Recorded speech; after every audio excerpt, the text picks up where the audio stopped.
Hello, everybody, and thank you for coming to join us on another episode of The Female Fist. I have an extremely exciting guest with us today. I am so honored to have her on the show. She was the former Ontario champion, and now she is and has been the only and current female pro ring announcer. Okay, so please give a warm welcome to Yvette Raposo. Thank you so much for coming on to the show, Yvette. I'm so honored to have you on here. I have so many questions that I would just love to dive into, but I want to kind of first go right into the beginning because this has been a long journey for you, as you were mentioning. Like, you won the Ontario Championship in 2001, yes? Yes. So that was like an amateur career because you went into professional boxing. Well, you had gotten your license to be a professional boxer after that. So this has been like a long journey for you in the sport, which is amazing to hear. I just want to know, like, where did this seed get planted? Like, why of all the sports, like not soccer, not volleyball, why specifically boxing? Well, boxing grabbed me right away as soon as I tried it. However, I wasn't introduced to boxing until I was 18, 19 years old. Okay. Yeah. Although I was very active as a kid growing up, I loved competitive sport. I loved basketball, soccer, and volleyball were my three sports I played in school. Beautiful. Yeah, I loved sport. I love watching it and I love playing it. And I always love, there's many things I love about sport, and we could talk about that more. Absolutely. Yeah. So how did boxing grab you though? Like, what was that initial contact? Well, I was in university, and then I decided to stop going to university. I don't like to say I quit university because it was a very conscious choice to shift gears. And I knew I wanted to work in a gym. I knew I wanted to be in fitness. I knew I wanted to help people with their fitness. I knew that at 17, 18 years old. So when I left university, I found a gym, a local gym, where I went to go pursue my personal training certificate because I wanted to be hands-on. I wanted to be in the gym. I wanted to learn by doing, and that's just my nature. That's how I am. And this particular gym that I got a gym job at, I started off behind the desk inputting data. I was studying for my personal training certificate. I decided to train for a bodybuilding competition. So one of the girls there, Teresa. So I started at Huff Gym. You know Huff, I'm I was sure. just about to say, Teresa, is this Huff that we're talking about? Yes, it is. That was my beginnings. Amazing. Yes, it is. Yeah, it was an amazing introduction. And because they gave me such a valuable introduction to boxing, it was something that I promised myself and I wanted to pay forward, that I always also wanted to provide a good introduction to boxing for any of those who were seeking or curious about boxing. So I was following in Teresa's footsteps. She was a great role model. And as part of my training for bodybuilding, of course, they had a very sophisticated boxing program in the basement. And I'm sitting behind the desk and I'm watching all these guys, mostly guys come in and out and go downstairs, and they're carrying their bag, and what's going on down there? What's the magic that's happening down there? And it was always, what is it? Called the dungeon. In the dungeon. Yep. Yeah, no windows, no air movement. You have to really focus in that area. Yeah, for sure. Yeah, absolutely. It's the ultimate type of focus. There's no distractions whatsoever. Exactly. That's why I always called it the dungeon, because you literally, that's all you can focus on. You don't see nothing going on outside. But continue, please. Yes. So I started taking up boxing to cross train for bodybuilding, to burn fat, because as you know, it's an amazing fat burner, right? And so that went on for a while. I did my bodybuilding show, and then afterwards, one of my coaches said, well, I was lucky enough that my coach for bodybuilding also was a boxing coach. That's Billy Martin. Oh yeah, Billy Martin. Yeah. So he said, you want to move around the ring? You want to move around with this girl, Leona? She was an amateur fighter preparing for a fight. Do you want to spar for the first time? And I was like, yeah, sure. At this time, I had been doing a lot of classes and moving around a little bit. So I got in, I sparred for the first time. She completely tossed me around the ring, and I completely loved it. And I hyperventilated. I loved it. I was hyperventilating, hanging off the ropes, sucking in air. I was crying. I was all the emotions, all in that immediate moment. I just had an eruption of emotion, and that was it. I looked up at my coach and I said, okay, I want to do this. I don't want to bodybuild. I want to do this. And he said, okay. Amazing. Yep. And he said, show up at the gym Monday morning, 6 a.m. just to test me to see if I would show up 6 a.m. I was like, okay. And that was it. And that's how we carried on from there. Wow, what an interesting story, because you know what, like I always hear from everybody that like this is a very common like theme that I notice with a lot of boxers is that they start in one sport and then they make the transition over to boxing. And it's interesting because like I heard from another athlete one time that they were doing the swimming and they actually did the boxing to help with their swimming, which usually it's the opposite, right? Like as boxers, you will go and start swimming to kind of help out with your cardio and your resistance in boxing.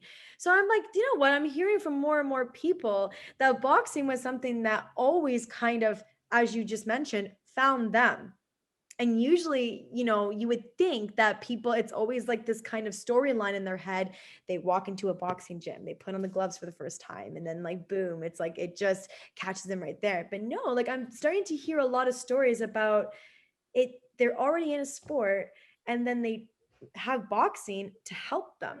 And then they actually go into that sport, which I think is just like really different than what we would normally think it is, which I absolutely appreciate. So you went from bodybuilding, which is so different for, you know, motor movements and like the compact muscle building, that's so different from boxing.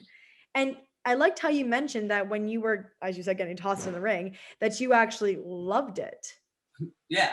And what I read on your website when I was learning a little bit about you is that you talk about that inner fight that everybody has, and everybody's always looking for that metaphorical fighter in them. Can you explain that analogy more for our audience? Because I think that that is just like super important.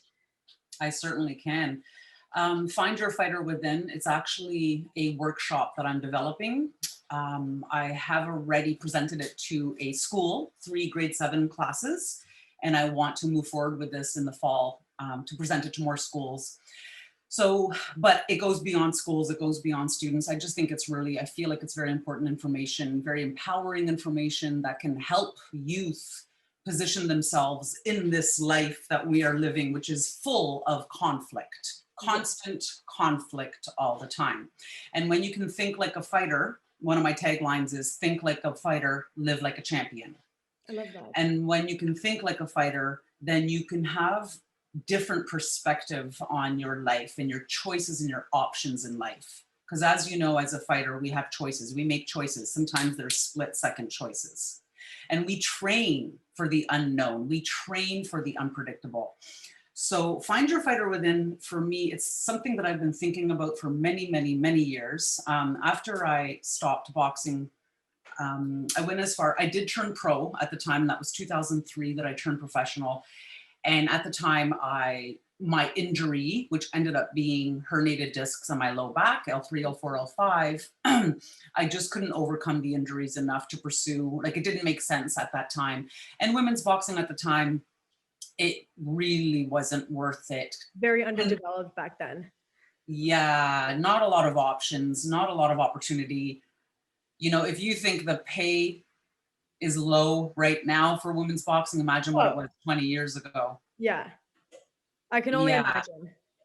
Yeah. So injury was a blessing in disguise for me, actually. And, you know, I also talk a lot about how injuries are our teachers as well. I've had a lot of teachers over the years, a lot of injuries over the years that continue to teach me about respecting my body. And again, that's a whole other conversation. But so over the years, up until before I became a ring announcer, up until I became a ring announcer, I was teaching boxing. So I've been teaching boxing for over 20 years for fitness. Now, when I stopped boxing, I didn't want to train fighters. In fact, I wanted to pull back a little bit from the competition part of the sport. And I really wanted to dig into the philosophy of the sport and just the fitness aspects of what the sport can do for people. And that just fascinated me because it's what it did for me. Absolutely. Because it's how it helped me develop self-confidence, self-worth, develop my voice, my vocation. It gave me life, right? It gave me my vocation. And beyond having a passion for it, it became my purpose as well. Absolutely. So Find Your Fighter Within is something that I've been thinking about for a long time. And then when the pandemic hit and all of a sudden, all of us had to park our butts down, Yep. it gave me the opportunity to sit with it and develop this program, which I'm very proud of. And I'm very excited to start to dig into a lot deeper. And it's just like a boxing match, right? It's like a 10-round boxing match. I start off with the first round and I start with this content that I've been developing. And the more I dig into the content and reflect and project, the more ideas come up, because boxing is so multifaceted, as you know. And I absolutely love that. That is just so inspiring how you're, as you just said, like diving into these kinds of topics and really like using this pandemic as like, just like you said, this is like a fight in itself for a lot of people that are forced to be sitting down. This is a new kind of fight for everybody where we have to figure out what to do with this time that we have to be with ourselves. Because oftentimes, like in our day-to-day lives, we preoccupy our time and get busy doing other things. And we don't take that time to focus on ourselves. We don't take that time to really dive into, what we need for our purpose. So the fact that you had that time to sit down and then create this program, which is now going to be touching so many people's lives and really helping so many people go through whatever challenges or whatever ups and downs they're experiencing through this analogy of boxing, it just absolutely fascinates me. And I said before in a lot of previous podcasts that I have with people, which is really another thing that's really amazing to me, because I think that we think very similar. I always say that all these sports like volleyball, basketball, they always use metaphorical language. Fight for it. You have to fight together as a team. They always go back to analogies of fighting. So when you say in your messages, in your program, that you're finding your inner fighter, like right away, I understood right away what you meant. Oh, good. That's why I love it. I absolutely love it. So please, like, how did you get the opportunity to be Canada's first ring announcer? Like, can you walk us through that a little bit? Yeah, certainly. Whoa. So after I stopped competing in boxing, as I mentioned, I was teaching for many, many years. And as part of when I had a pretty strong following, my students followed me, whatever gym I was at. And they followed me for years and it was a lot of word of mouth, right? It was a lot of a community that we had built. And part of it wasn't a requirement, but it just so happened that whenever there were fights happening, I would invite my students. We would have like a little field trip. We would all go out to the fights and actually watch. Oh, that's so much fun. I love that. I know. Yeah.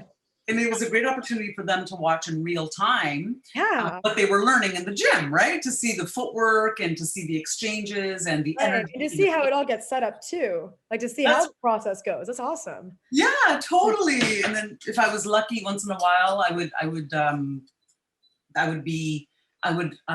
introduce them to some of the fighters. So anyways, I pulled away from the sport, the competitive part of the sport, but I was still in and around, as I mentioned. 10 years, about 10 years had gone by, and I had attended this gala event where Lennox Lewis, Larry Holmes, Holyfield, and who was the fourth one? George Chavallo. Oh. And it was called the Night of Champions, and it was in Hamilton. And it was a gala, like a corporate fundraiser gala that was not related to boxing. Like I didn't expect to see any boxing people there at all. This was like a corporate thing, right? So there I am sitting there. I look across the room and there's Everton McEwen. Everton McEwen was one of the first coaches that I had seen. Remember I told you, sitting at Huff Gym, sitting behind the desk, doing all my data, answering phones. I'm seeing these guys come in. One of the guys that I saw most often was Everton McEwen, one of the gentlemen.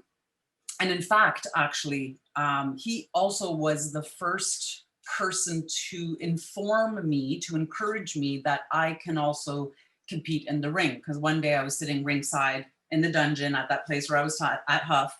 And I remember one day he nudged me and he's like, you could do that too, right? And I was like, yeah?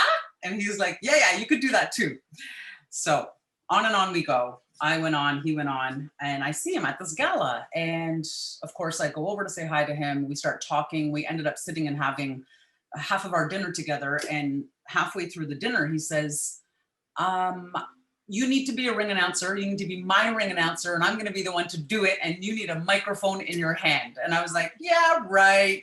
Okay, whatever. And he's like, I'm serious. I said, okay, then let me know this week. Here's my number. Call me. And he did. And we proceeded to do 9 shows together because Everton did, he did amateur shows, but he loved to add like a bit of a professional feel to his shows. Yeah, because the show business of it, it's very exciting. It's very like it draws people in. I can't lie, I love it too. So go The on. amateur shows, you mean?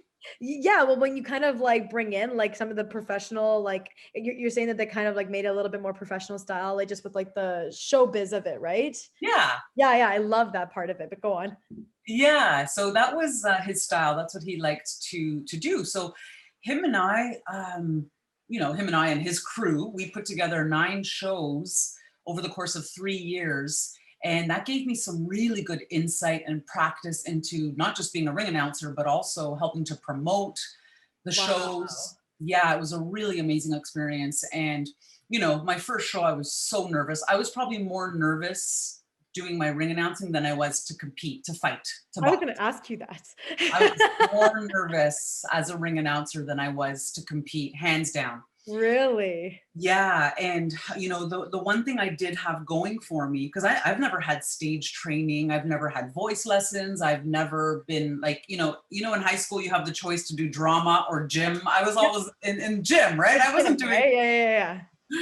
I never studied drama or theatrical appearances or any of that. So, and in fact, I'm actually a pretty introverted, I wouldn't say shy. I mean, boxing really brought my personality out, but I'm definitely an introverted person. Really, I would never think you're introverted. You have a very strong, powerful voice, and even your presence overall, you present yourself, which I can appreciate. And I'm not surprised, so I am surprised though that you're introverted. Well, I guess I'm a bit of both. Okay. But I guess what I'm saying is people are surprised when I refer to myself as just as introverted. You know how, I don't know how much you feel you are introverted versus extroverted. Okay. But for some of us, we fill up our cup by being introverted and being alone and quiet time and sitting quiet and all that.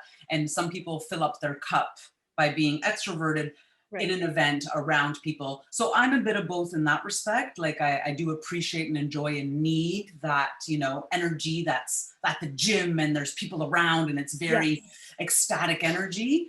And then at the same time, to replenish from that, I need the quiet. Yeah, to bring it back, to bring yourself back to balance. Yeah, exactly. Yeah. So with the ring announcing, what I did have going for me was I felt comfortable in the ring. And that's kind of what I had that helped me build the confidence that I can do this. And there was no doubt in my mind. I'm like, I am doing this. I just have to figure out what this is, what this looks like, what I sound like. How to go about it. Absolutely. Yeah. So when you go into like the ring announcing, as you said that like you were more nervous going in as a ring announcer as opposed to like going in to fight, which I think is like really, really funny, because it's like one, you're going in and knowing somebody's going to punch you in the face. Whereas the other one, you're going in knowing that like all you have to do is just present people. So why do you think that is? Why do you think that you were more nervous to do that as opposed to have somebody like punch you in the face? Well, uncharted territory, right? So just announcing people, it's really, and I love the way that you said that, all you have to do is just announce people. And I love that you said that because that's what people think, right? Right. And it does you look at the Michael Buffers or the David Diamantes or the Jeremiah Gallegos, and they make it look easy. And it's nerve-wracking. Because you cannot get nothing wrong. You cannot get anything wrong. So the pronunciations of the names, and keep in mind too, I mean, at the amateur level, it was more of an issue, but the fight card changes last minute. things change, the fights change, like you have to stay on top of it. And at the end of the day, you are the first representation of the evening. You are the center ring. You are the first point of reference for the audience. And you are making that impression to be like, we are here. I am here to be professional and we are here to have a good time and I want to help you. So it's this combination of managing the energy, just like you do in boxing.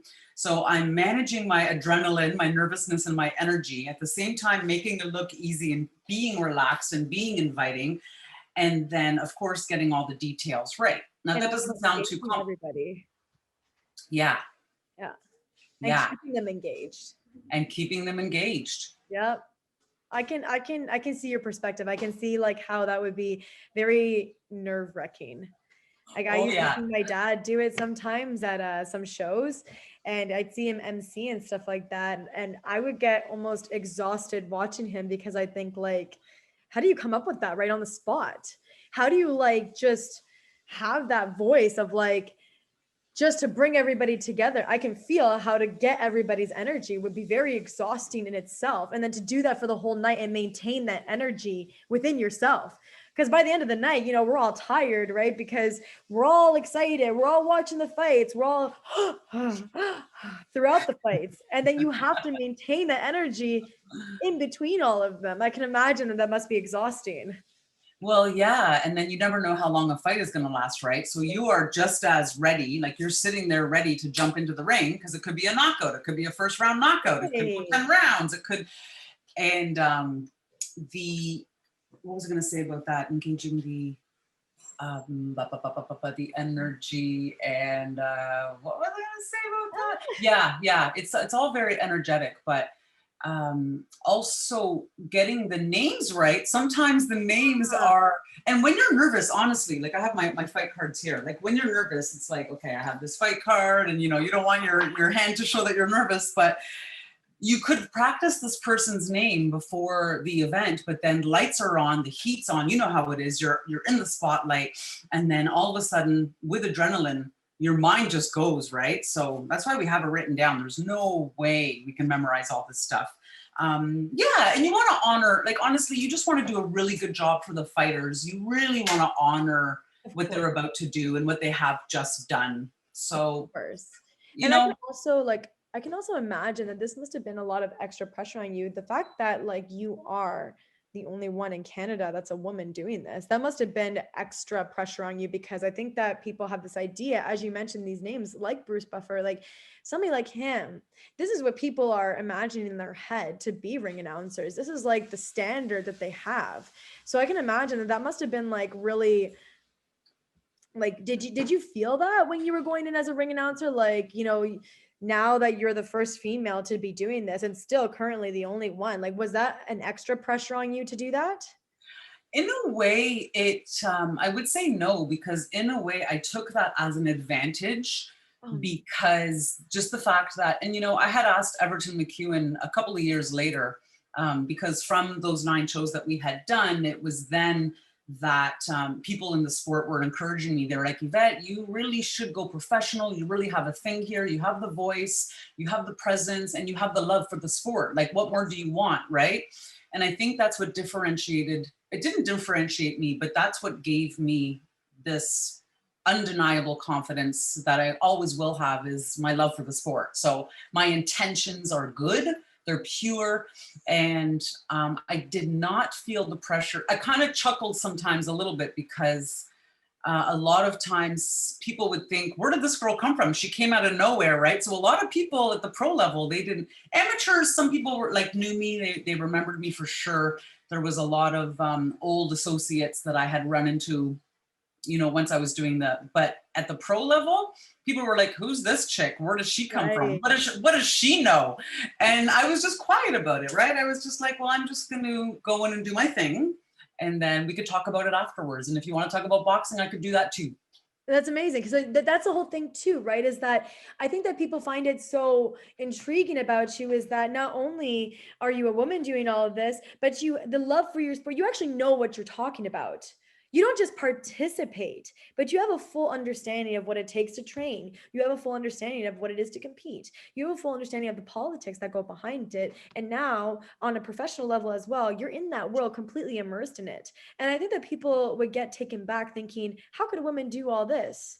Like in a sport that's so male dominant. And then here you are doing it effortlessly and beautifully, and you're still the only one doing it. Yeah, thank you very much. And I do want to say also, I was very aware, and I still am very, very aware of the importance of what I'm doing. So at the time that this opportunity came up for me to do my first pro show, which was in 2018, and Pierre Bernier, he's from Quebec, he was double booked. So he had an event that he couldn't make in Ontario. So he referred me. And he had just been following me. Like and listen, I was working it.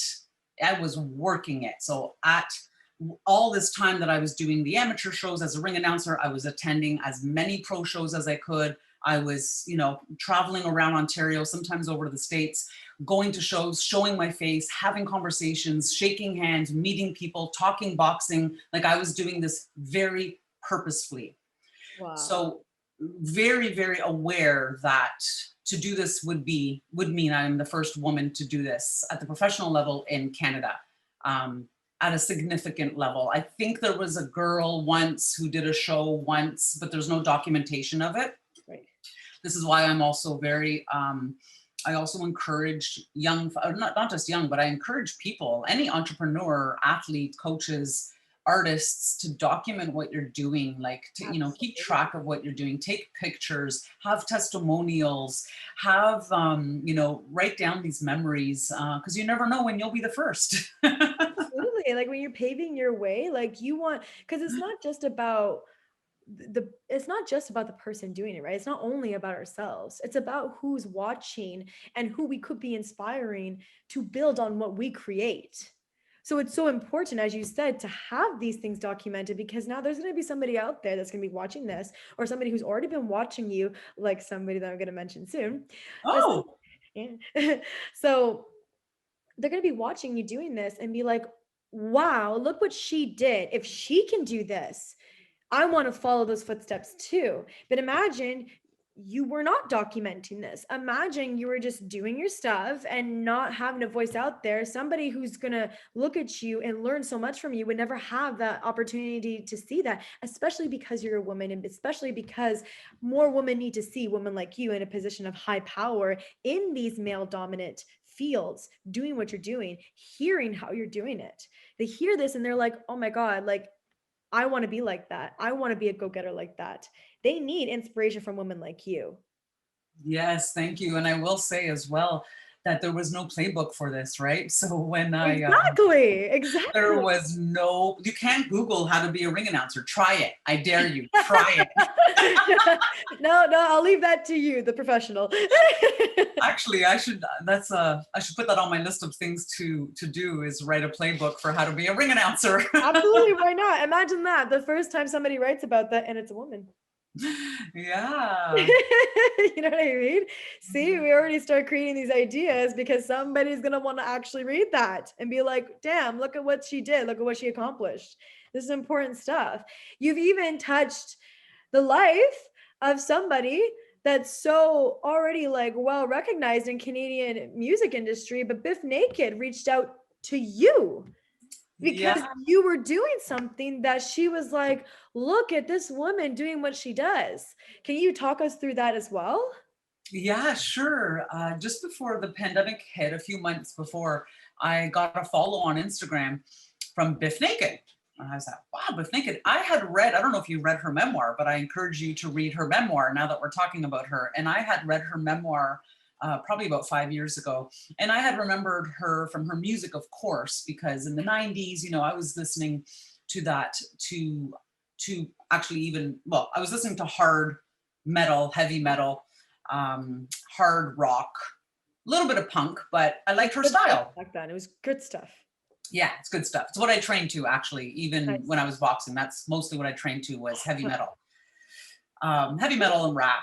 And then once in a while, some country music, but they wouldn't let me play it at the gym. I love country music. I do. I love country music. We need it. We need some soft with the hard, right? We need Yeah, some I mean, country music, the things that they say, they make a song about like a tractor, you know, and it sounds good. Well, it's the storytelling, which is also what we love about boxing. It's the stories. Exactly. So Biff started following me, and I thought, wow, what a great moment this is. And I thought, so I shared it on Instagram on my story, and I said, what a great start to my Monday. Look who's following me, Biff Naked. Yeah. And then she starts messaging me. She's like, I love what you're doing. You're so inspiring. And I just think boxing is just so cool. And you make it even more cool. And I think it's important for self-empowerment and building confidence. And I thought, wow, I said, Biff, I love what you're doing. Like I've been admiring you for many years. I read your book. She was over the moon that I read her book. And so that's how the relationship started. And then I saw that she was performing pretty soon after that, which was March 4th, which was just before the pandemic hit. Right. So I drove out to Peterborough because that's what I do. I go and I'm like, I want to make this personal connection with this wonderful human being. Because you're a go-getter. Because I'm a go-getter, 100%. And I believe in relationships. And I think relationships are really important to develop over time, especially in our industry, right? Like, you've seen your father's in boxing, his associates have watched you grow in boxing, right? So I drove out, went to her show with my cousin. It was such a fun night. And her and I got to meet and have a little conversation. I gave her a pair of actually these pink boxing gloves. And her newest album, on top of all this, her new album that she's slowly releasing still this year is called Champion. And in one of her songs in this album, it's called Jim, and it's a story about domestic violence and how this woman is overcoming this bad situation. And she uses the metaphor, these analogies of boxing in her video. So she's got the boxing gloves, she trained. So I asked her about the video, and she told me that she was training for it to perform in her video. And it's actually a very beautifully done video. I recommend watching it. I absolutely will. Like right after this, I'm going to do that. Yes. I'm a big fan of Biff Naked. And I love how like the story, like, I love how boxing, I find like as I'm growing up, even when I don't meet people, let's say through my father, who was my first introduction to boxing, even when I meet people like yourself, and then I hear your story and I think about all the things that I've had throughout my life that is so relatable to you. And then even something as far out there as my love for Biff Naked growing up. And then all of a sudden she also touched boxing. I thought that was just like, it's funny how life is, right? But continue, please. Yeah. And I'm glad you said that because I'm going to add to that as well. But so we met, I realized she's a boxing fan. And it's not like she's a boxing fan that she follows boxing. She loves boxing, the training of boxing. She loves what it can do for people to build self-confidence, to help empower people, to help with self-defense if you needed it. So we had this whole conversation about this. And I thought, wow, you're a great advocate. You're a great spokesperson for the benefits of boxing training. And then the pandemic hit, right? So that was my last outing, actually, was that Biff Naked show. Wow. And then the pandemic hit. And during the time of the pandemic, among doing other things and developing my Find Your Fighter Within workshop, I really missed, I used to have a boxing radio show about 4 years ago. Yeah, it was called Squared Circle with Yvette Raposo. Okay. Yeah, it was on iLive Radio. So it's an internet-based radio station, but they had a beautiful, real legit radio station that I would go and have my guests come in. I feel like I've seen it. Yeah, maybe. I have my Squared Circle with Yvette Raposo page still. I kept the page on Facebook. I'll invite you to it. Please. It is now where I post mostly about boxing, women's boxing, things going on around boxing and women's boxing. Right. So so I had that radio show. And my intention with the radio show was, and that's why I messaged you a couple of times, like I made comments on a couple of your interviews because I've been following your interviews and I did comment that you are a great interviewer and I love what you're doing, Scarlett. I really, really think it's very important what you're doing and the way you're doing it. Thank you. You're going to make me blush.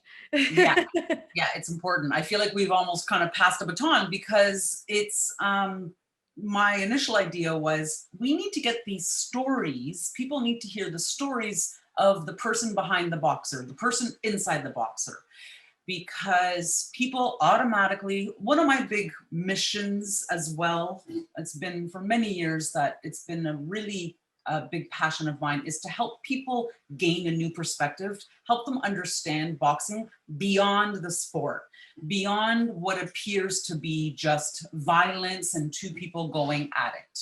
Okay, because that's a lot of people's first impression or reaction or assumption about what boxing is.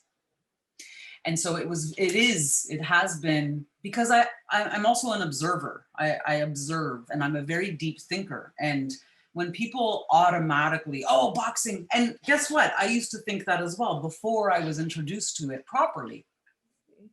See? To understand it. You. So part of my radio show was for the purpose of sharing people's stories, talking about the life of a boxer, you know, what they love about it as well, how it helped them, all the money things beyond just inside the ring, but the fundraisers, you know, these corporate, the white collar boxing, boxing for people with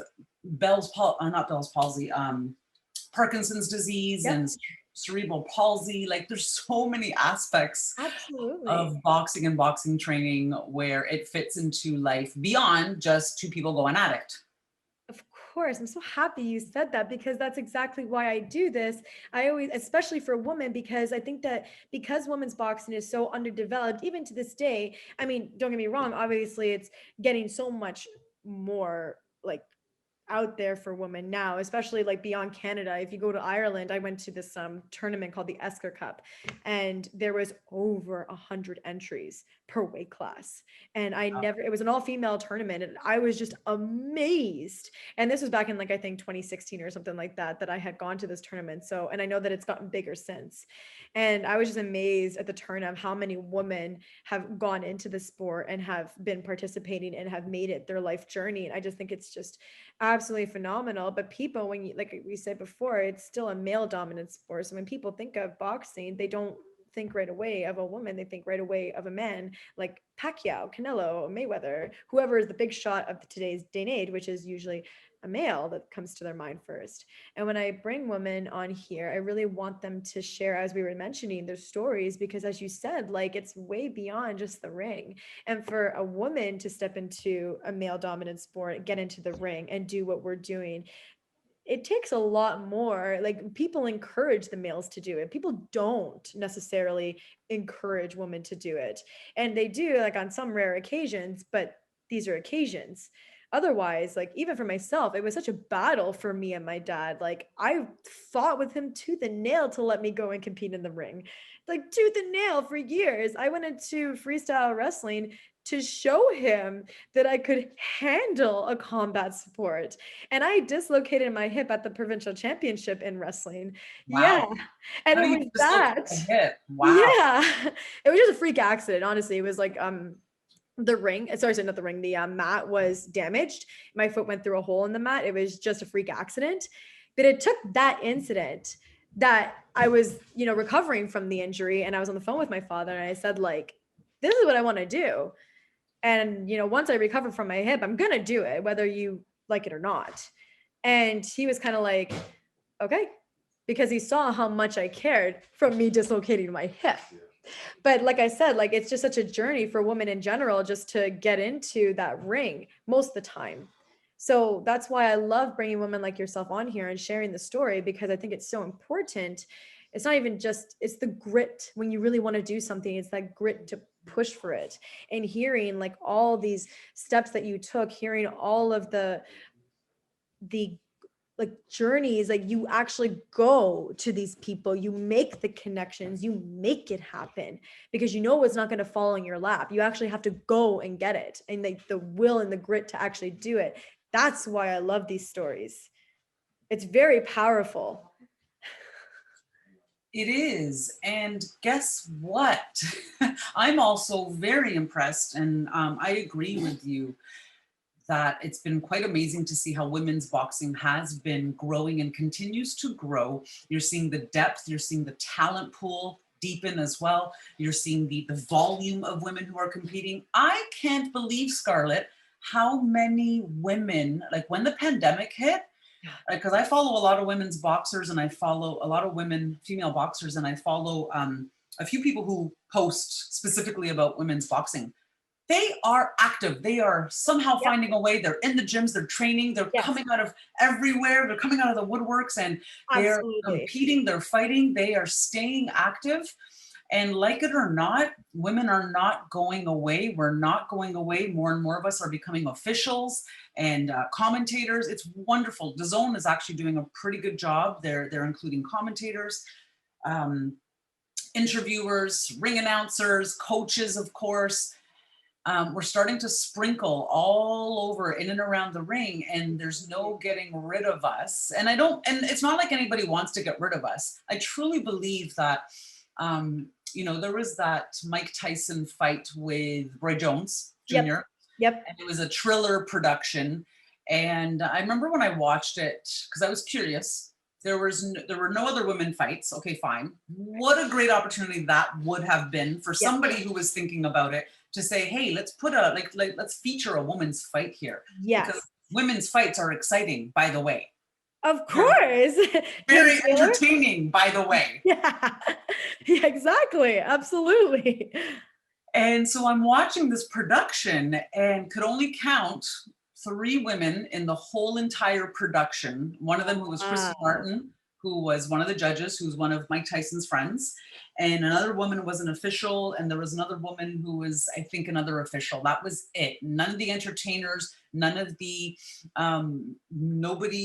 no commentators, no one in and around the ring, because they just didn't think about it. It's just like, oh, my buddy, my buddy, my buddy. It's like they don't purposefully, whoever's putting on these shows, don't purposefully and mindfully say, okay, let's feature women on purpose, because there is a crowd for them. And I keep saying to promoters, I keep saying, not necessarily just to promoters, maybe I'm just saying this to myself, but I want to say it to you and whoever's listening, like, if it's a smart move to start showcasing women, because that's 50% of your possible audience. Absolutely. Absolutely. You want to grow the fan base, you want to make money, you want to put bums in seats, you want to put eyeballs on the TV. If that's what you want, start to represent women, because girls want to see that. And guess what? When you get them young, and I'm not saying to get girls young, to get them in the gym, to get them fighting necessarily. That's not, not everybody wants to fight. And I don't recommend that everybody fights. I don't. Yeah. You have to be very serious. Absolutely. It's no mindset to go in there. Not everybody can even walk to the ring. This is no joke, right? And it's but if you can catch not even necessarily young, but if you can if you can convert somebody to become a boxing fan, because they've now heard my story or your story or her story or her story or whatever. Yes, absolutely. Then you're going to get the bums in the seats. Exactly. Because it makes women feel like they're a part of this. It makes them feel like now I can step into this world too, even if I'm not an actual fighter. Because like you said, not everybody can go in as a fighter. And I think that sometimes deters women away as well, because unless like a woman wants to go in the ring, they kind of feel like, well, this is still a male sport. They almost feel like, what's my part in this? And just as you said, like if you have more women involved with the actual production, then they feel like they're part of the sport too. And that's that's so important that you mentioned that.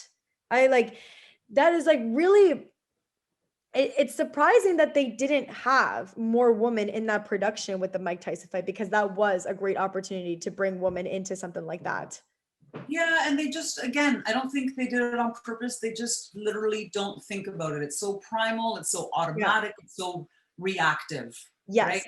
And maybe it's because they don't think still that there's a place for women in the sport, but I don't believe that they truly believe that. Because, in the gym, guys are very welcoming. That. I mean, that's been my experience. I don't want to speak for you, but I think I there's a have been like, I mean, I haven't had like, I was really lucky because learning with my dad and stuff, like I think that automatically a lot of guys just gave me that respect. I'm the coach's daughter, so I was pretty lucky to have that experience. Although I do have conversations with women who tell me a very different story Mhm. because, you know, especially from earlier, like before, prior to 2012, I think that a lot of men used to not respect women in the ring, unfortunately, in some gyms. Like that's just like a lot of stories that I've heard, which I've always like empathized and said, like, I'm really sorry that you had that experience. I know that I was very lucky to have a different experience, um, simply because my dad was just my coach. Um, and even with that said, I still had outside of the gym a lot of people that kind of gave me different reactions because they think they always say the stereotype. And actually my teammate Mandy Boujol, the Olympian, she's going to the Tokyo Games, actually, she did a reel on her Instagram, and the question that she asked us was, what are the common stereotype questions that you get as a female boxer? And one of the ones I get all the time is like, oh, you really want to ruin that pretty face? And I like, what do you mean ruin my pretty face? You know, like, do you say that to female rugby players? Do you say that to female soccer players? Because they get beat up too on the field. But you automatically think that just because I'm a boxer, that like that's what I'm worried about. No, I'm doing it for the love of the sport. And like any sport you can get injured in and, you know, hit your face by accident or something like that, right? I don't expect people to think like, oh, you're so terrible, or like women are so like a certain way that you're just gonna get clubbed in the face. No, I'm good. I'm good. Yeah, you know what? I hear what you're saying, and I know there has been situations where women don't feel welcome in the boxing gym. I Yeah. get that. I hear it. Um, I, I, first of all, and this is any advice for any young woman who is aspiring to be a boxer, is, find the right environment. Like if that's happening in the gym, Yes. then find the right environment, find the right coach who's going to support you. I mean, my coach, no way, man. My coach proudly, he had three of us, actually, three girls, and he was very smart early on in the early 2000s. He was paying attention to us three girls because guess what? We worked so hard.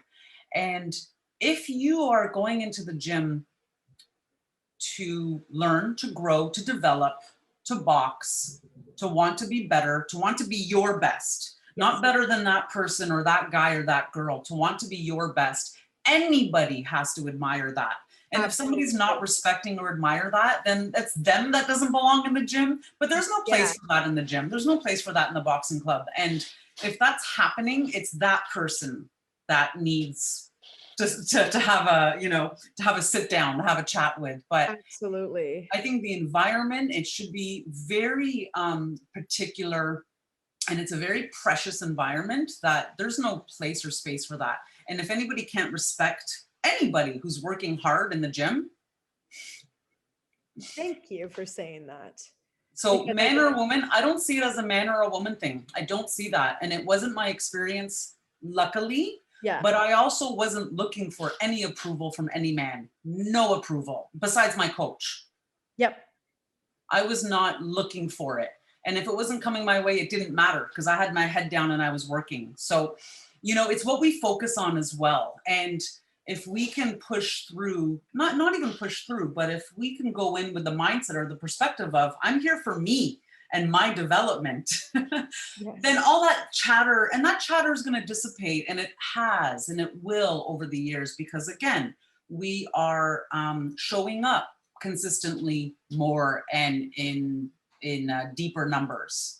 Absolutely. Like, yeah, now we're expanding so much more. And now people are starting to talk more. I think that during the pandemic, that's also been something that I've seen emerge is a lot of like women and people are talking more about the things that are going on because now they have so much time to themselves. They have the time to also realize like this wasn't working out for me, or like this actually isn't that great of a situation that I was in.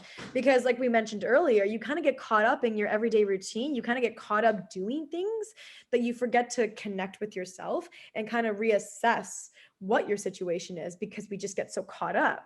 And I've had like a few women on here like that tell me their experiences, and then you can see it in their face that as they're saying it, they're like, yeah, it really wasn't like a good situation. And I feel and I empathize because I know, like as you're saying, it is not them.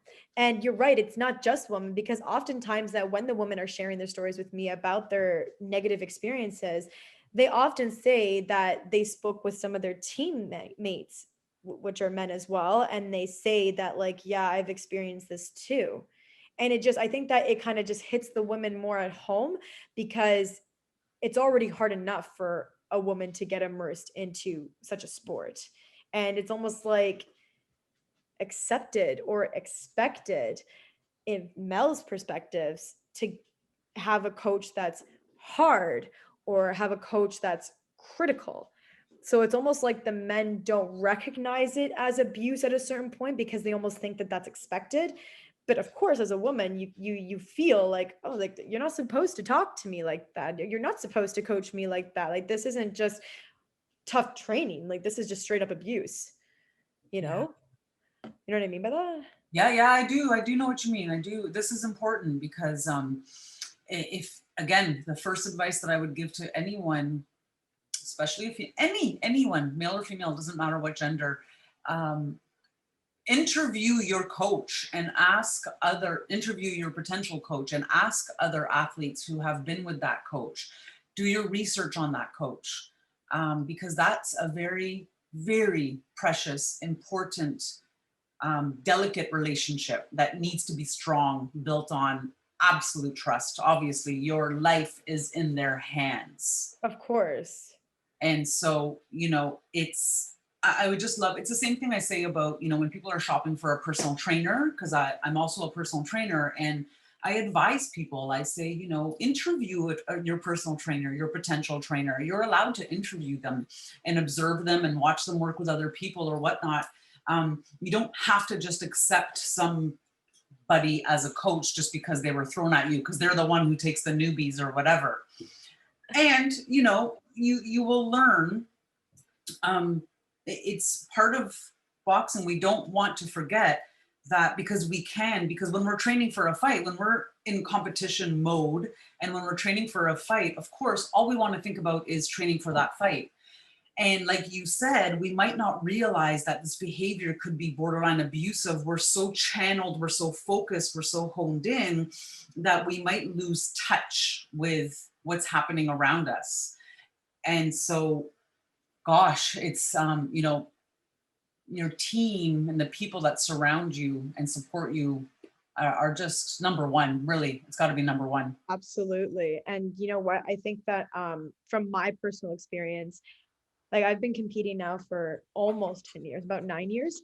And the people that I've met, I mean, the one good thing about having a small community in Canadian boxing, amateur Canadian boxing, is that you really get to meet everybody. And like all the shows, you meet, who is somebody in Canada, you meet them, which is great because then you can hear about their journey and all this stuff, and you develop as an athlete because you hear all their stories, which is great.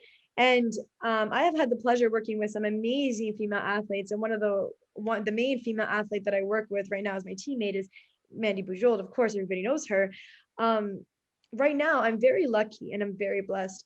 Our team, which is comprised of women right now, it's just women, and Caitlin Clark, Mackenzie Wright, Mandy Bujold, and myself, under Sydney Vanderpool, who's a former Canadian champion himself. We have this unity as a team where I find it so rare, especially a team of women working the way that we're working is so rare and is so special. And I'm so grateful every day that I'm a part of such an elite team. But one of the main things that this team has taught me is what I used to train in is so different than what's actually brought me to the level that I'm at right now with these women at this level. Because I used to have this mindset training that it was me, my coach, and then I had sparring partners. But now it's my team and my coach. And I didn't even understand the value and the importance of your team working. Like, this is an individual sport, but like, what a difference to have teammates that love you, that support you, that want to see you succeed and care about each other's success just as much as you do. Like, Wow, what a difference. And like I said, I'm lucky because it's all women right now with each other. Like our team is just women and then our coach, you Yeah. know. But trust me, he's seen a lot of tears the past few months, which is great. We always make that joke with him. But to touch on like when you say that it's so important to have like those interviews and that conversation about your coach, it's like the fact that he was training, like I went with Sydney Vanderpool because I saw that he was training Mandy and I saw that Mandy trusted him. And Mandy is such an elite athlete herself. I just thought like, okay, obviously he's doing something right because he's a very humble person, Sydney Vanderpool. He does not really, put himself out there as like I see many coaches, come train with me and, I'll make you this, I'll make you that. That's one thing that kind of caught my eye. And then to see that Mandy trusted him. And then when I walked into that gym and saw the way that the operation was going, I was like, this is where I belong. And I've never been more than happy to be with such amazing, strong, powerful woman. And we're all working for one goal. And I strongly encourage people to find that team unity. Like I said, I'm just lucky that it's all women, but that team united and working together for a common goal. Wow, like how powerful that is. And like you said, it's so important to hear that feedback from other people, to know who your coach is that's training you, because you're right, it is your life. When you go into a ring, like anything happens, it's a fight, right? It's a fight. We've seen it already with some boxers that go in there and they have a heart attack or something, just unfortunate circumstances that can come from a fight. Mhm. And it's so important that you are training and getting ready for these important moments in your life with people that you can really trust, that really have your best interest in mind. That is super important. I'm so happy that you brought that up, and that concept of interviewing your coach. Like I've never had anybody say that, and that is so true. You have to interview your coach. You have Why to not? know who Why you're not? working with. Yeah, why not? Yeah, like I've never even heard that.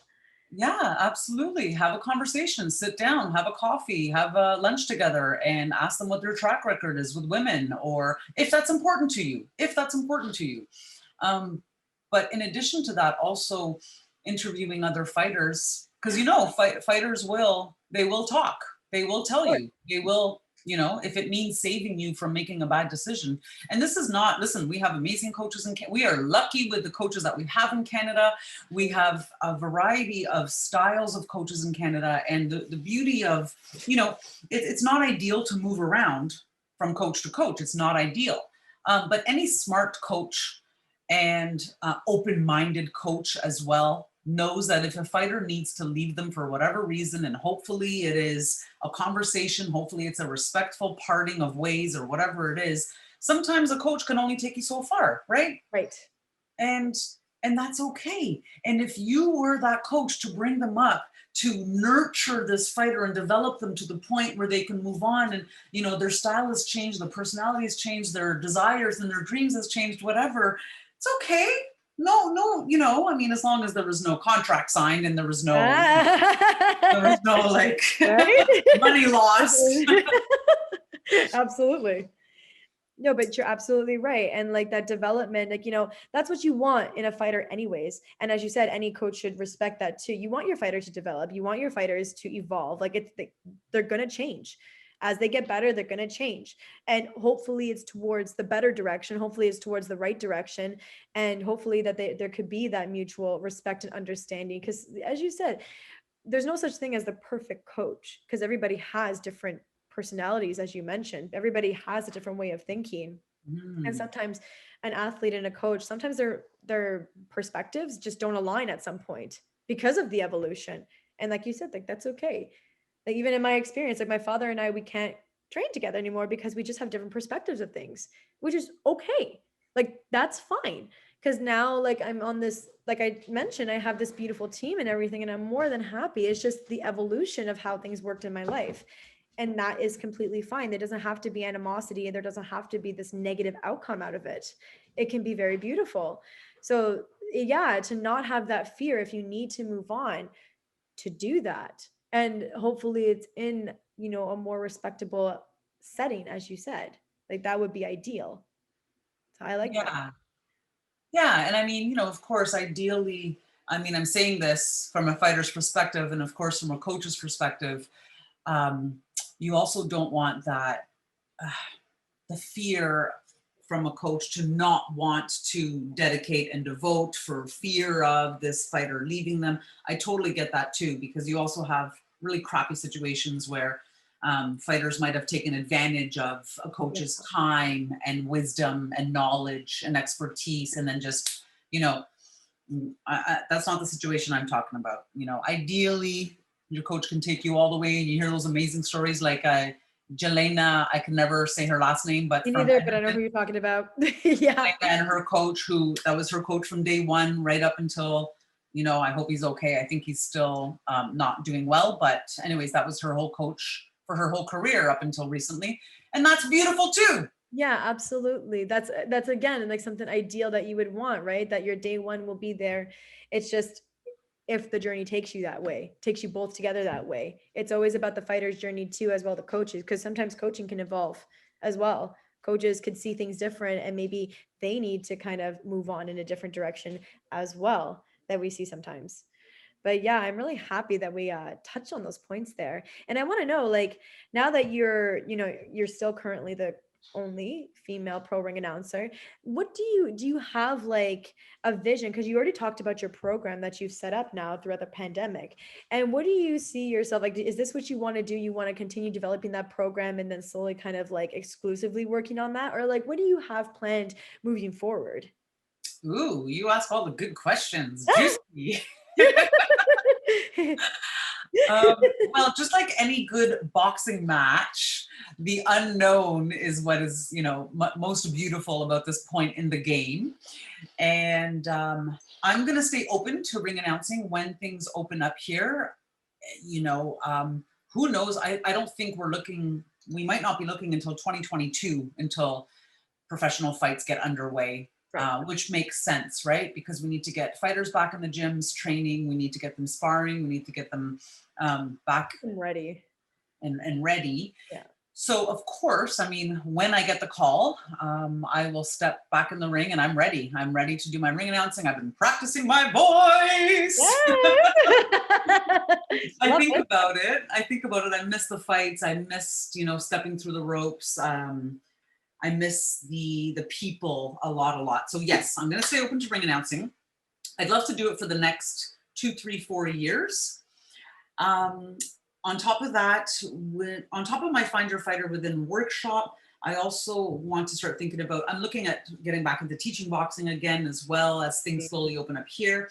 And then that could eventually, ideally, again, maybe a 3 to 5 year plan, hosting boxing retreats. So kind of like a wellness retreat focused on boxing, the principles of boxing, but also I do have a very holistic and spiritual background as well. I've gone to holistic school, and I like to implement kind of the masculine energy with the feminine energy, and I love that. kind of take the aggression and all that really forceful, forward moving energy from boxing and channel the very reflective, introspective, solid, grounded elements of boxing as well. Your inner fighter. The inner fighter. Inner fighter. Absolutely. And I love that. Yeah, so boxing retreat, stay tuned. We'll see how that looks. But oh my God, I would love to see that when you open it, because that's beautiful. My performance coach for strength and conditioning, he's very much into holistic wellness. He's very much into that kind of mindset. So like, I'm totally on board with that. That just sounds absolutely amazing. I think it would be so beneficial for every fighter to see it from that perspective. And I think that it would actually develop fighters going into the future, coming from understanding why they do what they do, and really channeling that would make phenomenal fighters, really like make it, like really bring out the true fighter so that they have a deeper understanding of why they do what they do, why they want to do that. That's wonderful. I love it. Yeah, it's cool, eh? For that. Yeah, isn't that cool? That's amazing. It's not cool, it's amazing. Yeah, and then lastly, and I am proud also to announce that I am signed on to be an ambassador for Girls Just Want to Box. Oh, that's amazing. I just had the two lovely ladies, Helene and Chris, on here not that long ago. I know, I watched it. Yeah, that's Of amazing. So course. talk about that, please. Yeah, well, it hasn't been announced yet, but you know, it's official, and it's. I don't know exactly. I mean, I know what it looks like, but it's going to roll out slowly over the next year. They have a few ambassadors on board, and they have a vision, as you know. You have interviewed them already, and as Christina likes to say, this is not a sprint; it's a marathon, Yes. which I like because 23 years for me being in and around the sport. I have another 23 to go for sure, so we have time to unravel this stuff, right? So it's going to include, actually in August, the three of us are going to attend the International Women's Boxing Hall of Fame induction ceremony in Las Vegas. You should come. God. You Oh, should please come. tell me, give me the dates. I want to go. That's amazing. Oh my God. Yeah, I want to meet Sue T.I. Fox. She's the one who runs the Women's Boxing Archive Network. Yes. And she's been documenting women's boxing since I think the mid 90s, maybe even earlier. And she has a Facebook page, but she also has the website. So she's part of who hosts this yearly induction ceremony for Women's Boxing Hall of Fame. And this year they just announced the mayor of Las Vegas just proclaimed August 14th as officially as Women's Boxing Day in Las Vegas every year, August 14th. Oh my God, that's amazing. And what a perfect day in the middle of August. It's that's the month of the Leo. Oh, are you a Leo, I guess? I am a Leo. Selfishly saying this. But I love that. Oh my God, this is amazing. That's a wonderful step. Now we have our own day. Yeah. Yeah. Great. And I've always wanted to go to Las Vegas for boxing. I've been to Vegas once, but it's on my bucket list to go for boxing. So when this came up, it was canceled.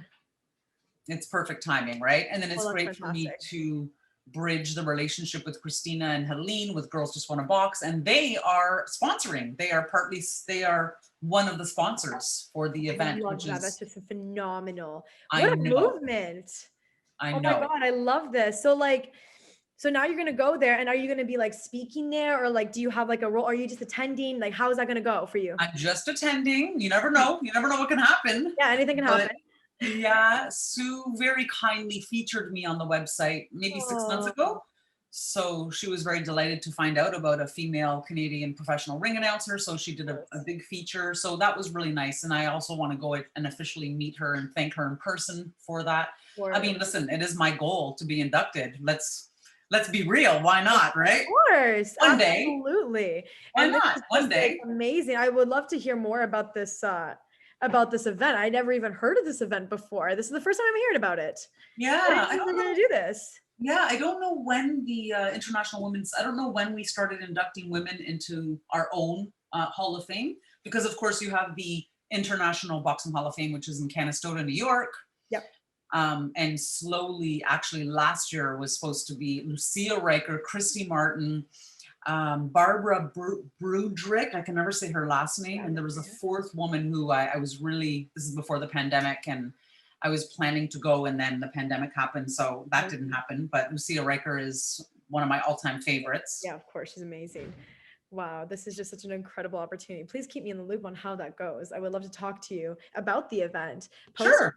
If I don't get a ticket to go there. Yeah, sure. I'll send you the details, and I would love to recap on when we come back. Maybe the three of us can recap. Me, Christina, that would be and wonderful. I would love to do something like that.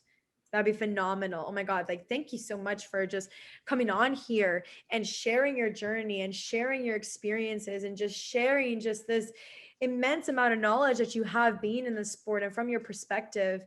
I'm like so honored to have you on the show. Do you have anything else that you want to tell our viewers, like while we're here?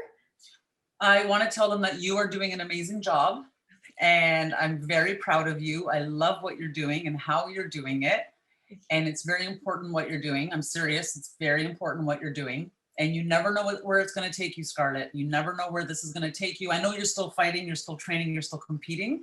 So enjoy that, right? Enjoy this time because it's such a precious time when you're in that competition mode. But I love how you're adding to the sport as well. Thank you so much. Thank you. You're gonna make me get emotional in here, and I don't want.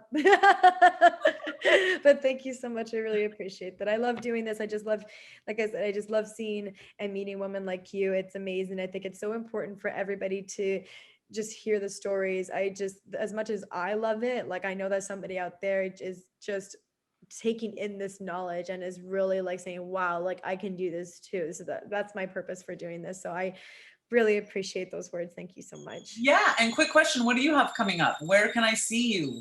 Oh, well, like I said, I'm training with Mandy Bujold, and right now she's taking off to the Olympics. So hopefully going forward, we're kind of just waiting to see what Boxing Canada is going to do for competitions for the remainder of the year. My big goal is to win the Canadian title in my respective weight class. And if they open up boxing in my weight class, which is 54 kilos, if they open that up for the next Olympic year, then that's something I might look into. I might even move up to 57 kilos if that's where the wind takes me. I'm kind of like on the same mindset as you. Whatever the opportunities arise, like I'm just going to kind of go with the flow. I always show up, I always stay present.